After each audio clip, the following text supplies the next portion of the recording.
Hello, hello, je vous retrouve aujourd'hui pour une nouvelle guidance sentimentale pour la semaine du 20 au 26 juillet. Avant de commencer, je précise que les énergies sont interchangeables, qu'il peut s'agir de vous, de votre hôte et également d'une tierce si il y a. N'oubliez pas non plus que ce sont des guidances générales et que ça ne peut donc pas parler à tout le monde. Je vous invite à aller voir votre ascendant, votre lunaire et votre vénusien pour un complément d'information. Je vous invite, alors toutefois, si vous souhaitez approfondir cette guidance, je vous mets le lien de la plateforme de réservation juste là au-dessus dans le petit rectangle noir et vous le retrouverez également à la fin de la vidéo. Je vous invite bien sûr à vous abonner, à liker et à partager afin de faire grandir la chaîne, de faire grandir la communauté. Et surtout, n'oubliez pas d'activer la clochette de notification pour avoir les notifs des prochaines vidéos. Alors on y va, on va aller voir ensemble quel signe sera concerné par cette guidance aujourd'hui pour la semaine du 20 au 26. Alors on y va, c'est parti. Alors je ferme les yeux et je vais prendre celui-ci. Et nous avons donc les cancers. Alors les cancers, je vais commencer votre guidance par vos messages avec le petit oracle de l'âme sœur. Je vais prendre 3 messages et un en dos. Vous prenez celui qui vous parle, celui qui résonne en vous, celui qui fait écho à votre histoire. Alors on y va, c'est parti pour les cancers, ascendant lunaire et vénusien pour la semaine du 20 au 26. Allez, c'est parti.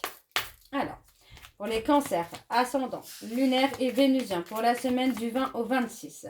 Quelles sont les énergies, non, quels sont les messages, pardon. Quels sont les messages, s'il vous plaît, pour les cancers, ascendant lunaire et vénusien pour la semaine du 20 au 26. Alors, on y va, c'est parti pour les cancers. Donc, le premier message.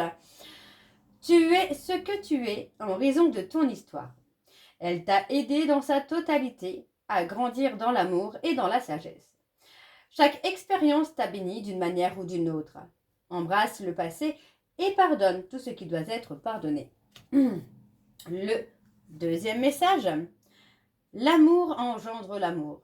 Tu en recevras une confirmation positive dans les prochains jours. Continue d'aimer et tu continueras de recevoir en retour des bénédictions toujours plus grandes. Et donc le dernier message. Ne crains pas les changements. Tout se déroule selon ton plan divin. Les événements actuels préparent le terrain à un avenir plus brillant. L'amour illumine toutes les ténèbres. Emplis-toi de positivité et de légèreté. Ok, et le dernier message pour vous. Les cancers, nous avons abandonne tes inhibitions, fais preuve de créativité et laisse libre cours à ton imagination. Ta vie amoureuse se transformera au-delà de tes attentes. Donc voilà les cancers pour vos messages. On va donc tout de suite aller voir vos énergies avec l'oracle G. Je vais bien sûr aller voir à la coupe pour avoir vos énergies dominantes. Et ensuite, nous irons voir avec un tableau en 9 cartes pour avoir vos énergies pour la semaine du 20 au 26. Alors, on y va. C'est parti pour les cancers, ascendant lunaire et vénusien pour la semaine du 20 au 26. Allez, c'est parti. Alors, pour les cancers, ascendant lunaire et vénusien pour la semaine du 20 au 26. Quelles sont les énergies dominantes, s'il vous plaît, pour les cancers? Ascendant lunaire et vénusien pour la semaine du 20 au 26.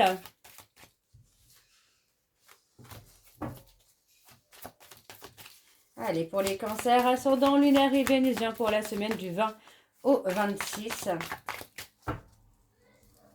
Alors, on y va. Je suis désolée, j'ai mes enfants derrière qui font un peu de bruit. Alors, on a l'hiver. On a quelque chose qui semble être figé au niveau sentimental, là. Ouais, on a quelque chose de figé. Pourtant, on a quand même un nouveau départ qui vient. Pour moi, ça peut être justement sur la période de l'hiver où il y a effectivement ce nouveau départ qui vient à vous. Alors, je mets toutes mes cartes à l'envers, moi. Magnifique. Ouais. Bon, c'est pas grave. On a une métamorphose pour vous aussi, les cancers qui vient. Ça peut être sur la période de l'hiver également.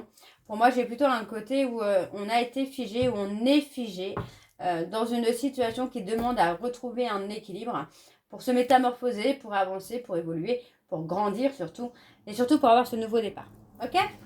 Alors, on va aller voir avec le tableau en 9 cartes. C'est parti. Pour les cancers, ascendant lunaire et vénusien pour la semaine du 20 au 26. Allez, quelles sont les énergies, s'il vous plaît, pour les cancers? Ascendant lunaire et vénusien pour la semaine du 20 au 26.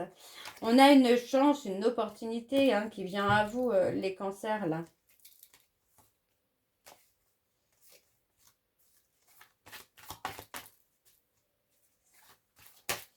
Bon. C'est parti. Alors, on y va pour les cancers. Alors, on a une opportunité. On a un moment de chance. On parle du consultant, de la consultante, de quelqu'un aux cheveux plutôt clairs. L'atmosphère plus chaleureuse, plus détendue. On parle de quelqu'un d'immature, hein, de quelqu'un qui peut être dans l'impulsivité là. Hein.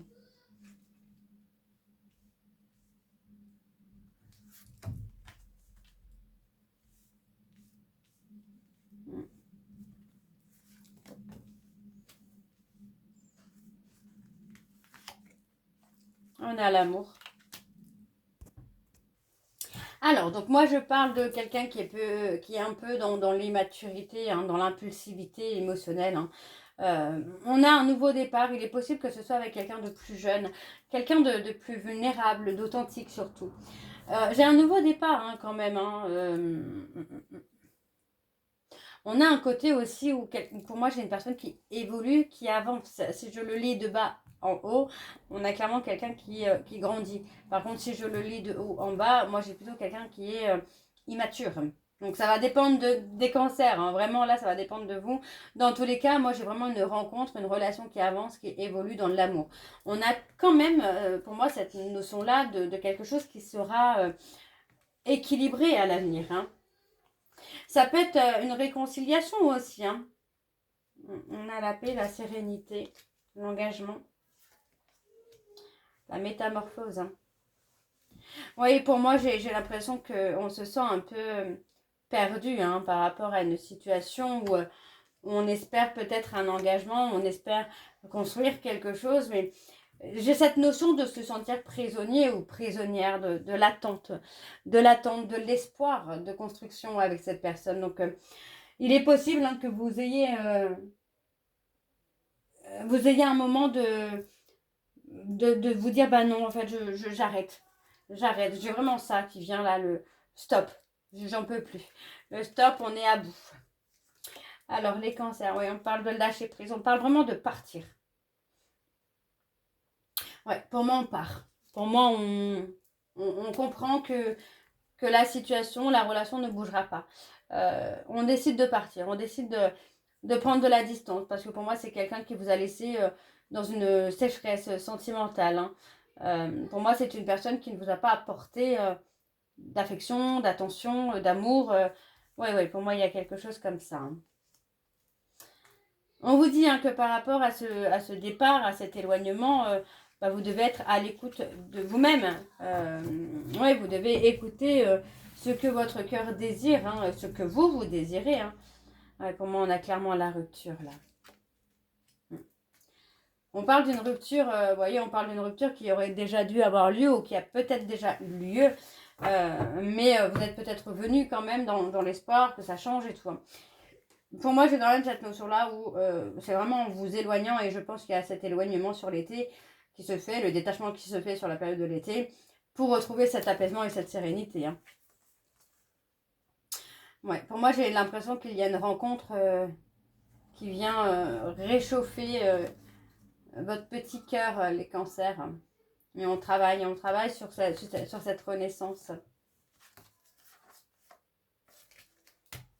On n'attend plus. En fait, c'est vraiment ça. Ce que j'entends et ce que j'en ressens, c'est on n'attend plus en fait. On n'attend plus et on n'espère plus. On a la richesse. Il y a beaucoup de bonheur, vous voyez. Pour moi, on parle d'échanges, de communication qui vont vous mettre le sourire, qui vont vous rendre heureux. On parle de quelqu'un avec qui vous allez être sur la même longueur d'onde.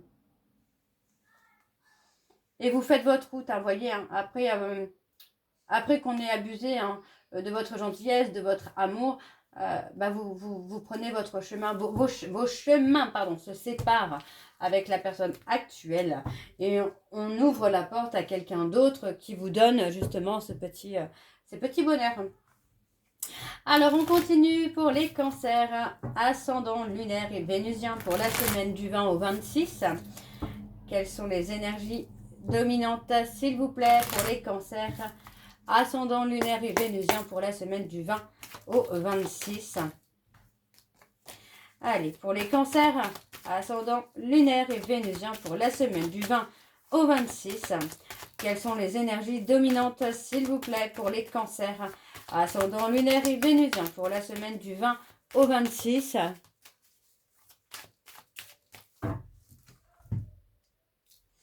On a l'homme. On a quelqu'un qui prend le temps. Vous voyez, on parle de quelqu'un qui prend le temps. Pour moi, c'est une personne qui a encore des choses à vous dire, à vous dévoiler. Pour moi, c'est quelqu'un avec qui le destin vous a réunis finalement. Mais on parle d'une personne qui analyse aussi. Ok, alors on y va pour les cancers. Ascendant lunaire et vénusien pour la semaine du 20 au 26. Allez, quelles sont les énergies, s'il vous plaît, pour les cancers, ascendant lunaire et vénusien pour la semaine du 20 au 26. Et on y va, c'est parti. Allez. On a la sagesse, un alignement. Vous voyez, on reste aligné à soi-même. On est d'accord pour ouvrir la porte au futur, à l'avenir, au destin, tout en gardant son équilibre et en restant aligné à soi. D'accord? On a le côté où on reste authentique. Donc, on a quelque chose de nouveau qui vient pour vous. Alors, il y a beaucoup de nouveautés. Là, cet été, il y a beaucoup de nouveautés pour chacun des signes. Mais on a le côté où, ouais, on a la joie. On a la joie, on a le bonheur. On a cet équilibre. On parle de voyage. Pour moi, ici, on parle clairement d'un voyage qui vous amène à respirer. Pourquoi on me parle de respirer ? J'ai peut-être des personnes qui peuvent être angoissées ou se sentir étouffées. On respire. Moi, j'ai l'impression qu'on respire à nouveau là. Là, les cancers, on respire à nouveau. Il y a vraiment c'est vraiment ça qui... Pierre. Je ne sais pas si quelqu'un connaît un Pierre. J'ai Pierre qui est là. Oui, pour moi, c'est ça. Si vous allez enfin retrouver le repos en ouvrant la porte au destin, en ouvrant la porte à quelque chose de nouveau, qui va vous apaiser, qui va vous canaliser. J'ai quelqu'un qui vous canalise. On a l'homme. Ouais, on parle d'engagement ici. Ouais, on a la construction, on a l'engagement, la construction, en tout cas l'envie. L'envie de construire est là, quoi. Ok. On parle de quelqu'un qui peut être à distance de vous. Quelqu'un qui ne dit pas les choses.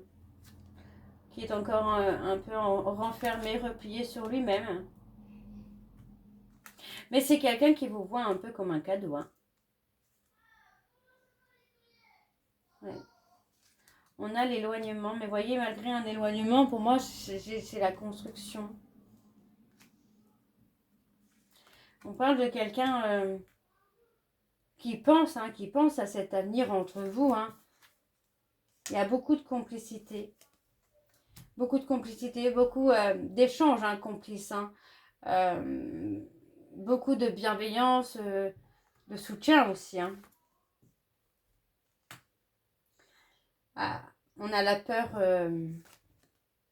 peur de souffrir, la peur d'être déçu par rapport...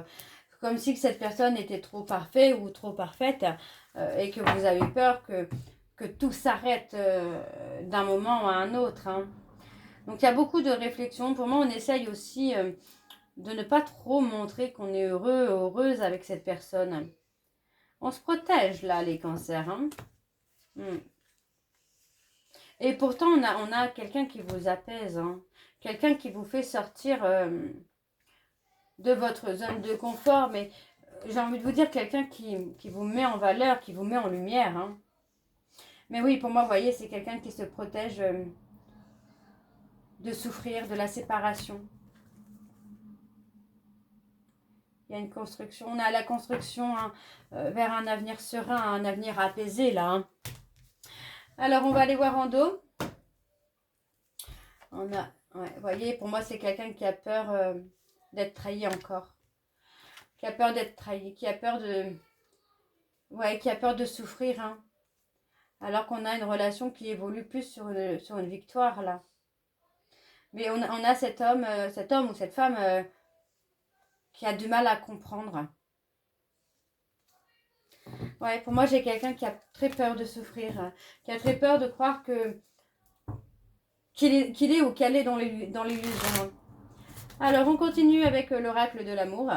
C'est parti pour les cancers. Ascendant lunaire et vénusien pour la semaine du 20 au 26. Alors, c'est parti pour les cancers. Ascendant lunaire et vénusien pour la semaine du 20 au 26. Quelles sont les énergies dominantes, s'il vous plaît? Pour les cancers, ascendant, lunaire et vénusien pour la semaine du 20 au 26. On a le changement. Allez, pour les cancers, ascendant, lunaire et vénusien pour la semaine du 20 au 26. Quelles sont les énergies dominantes? On a la trahison. Moi, j'ai quelqu'un qui veut suivre ses rêves, mais qui se protège. On parle d'un nouveau départ, d'un nouvel amour là qui est là. Mais on s'en protège, on se protège de ce nouvel amour. Ok. Alors, je continue pour les cancers. Ascendant lunaire et vénusien pour la semaine du 20 au 26. Et c'est parti, on y va. On a le changement. On parle d'avoir la victoire. Vous voyez, on parle de triangulaire. Vous allez avoir la victoire sur une triangulaire. Pour moi, j'ai quelqu'un qui a envie de croire à ce destin, qui a envie de croire que c'est vous et que c'est personne d'autre. Mais en même temps, moi, j'ai quelqu'un qui a très peur de se tromper. Qui a peur de se tromper. On a quelqu'un qui n'est pas totalement sûr de lui ou sûr d'elle. Pourtant, le destin vous met cette personne sur votre route pour grandir. Vous voyez, on a quelqu'un qui a très peur. Pour moi, cette personne a très peur d'être dans l'illusion, a très peur de se tromper.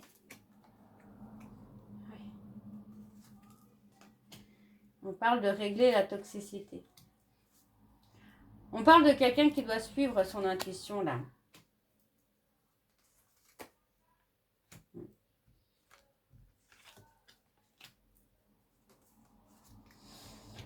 On a un équilibre. Pour moi, vous voyez, on parle de quelqu'un qui, même si cette personne se protège, il y a quand même un équilibre dans votre relation.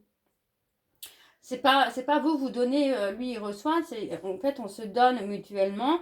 Mais pour moi, j'ai quelqu'un qui ne se dévoile pas totalement encore. Qui peut encore se protéger. Et on parle d'un projet quand même d'engagement, vous voyez. Pour moi, c'est quelqu'un avec qui il y aura une officialisation.